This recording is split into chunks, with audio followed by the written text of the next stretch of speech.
আপনাদের সবাইকে আমার চ্যানেলে স্বাগত। আবারও নিয়ে চলে এসেছি একটা নতুন ভূতের গল্প। গল্পটির নাম হচ্ছে অন্ধকার রাত।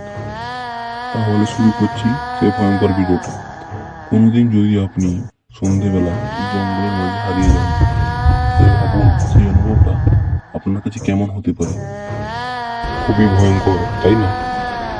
সেই রকম একটা ঘটনা হয়েছিল আমার সাথে। আমাদের এই অঞ্চলে একটা কাজুর বাগান আছে। এই কাজুর বাগানে আমি একবার কাজুর ফল খেতে গেছিলাম এবং খেতে খেতে একবার আমি সাপ দেখতে পেলাম এবং সাপটা দেখেই আমি খুবই ভয় পেয়ে গেলাম এবং কিছু না ভেবেই আমি দৌড়তে শুরু করলাম। দৌড়তে একবার জঙ্গলের মাঝখানে পৌঁছে গেলাম। চারিদিকটা দেখলাম, একটু কাজুর গাছ নেই, শুধু শালের জঙ্গল। খুবই ঘাবড়ে গেছিলাম, কিছু বুঝতে পারছি না। তারপরে হঠাৎ কা কা শব্দ করে বড় বড় কাকগুলো জঙ্গলের উপর দিয়ে উড়ে গেল এবং আস্তে আস্তে সন্ধ্যাও ঘুরিয়ে আসছে। জঙ্গলের মাঝে একটু আলো দেখতে পেলাম, সেই আলোর দিকে আমি রওনা দিলাম। এগোচ্ছি কিন্তু আলোটা আরো দূরে হয়ে যাচ্ছে। আলোটার কাছে পৌঁছেও আমার কিছু লাভ হয়নি, কারণ ওই আলোটা কোন লাইটের আলো নয়, একটা মৃতদেহ জ্বলছে।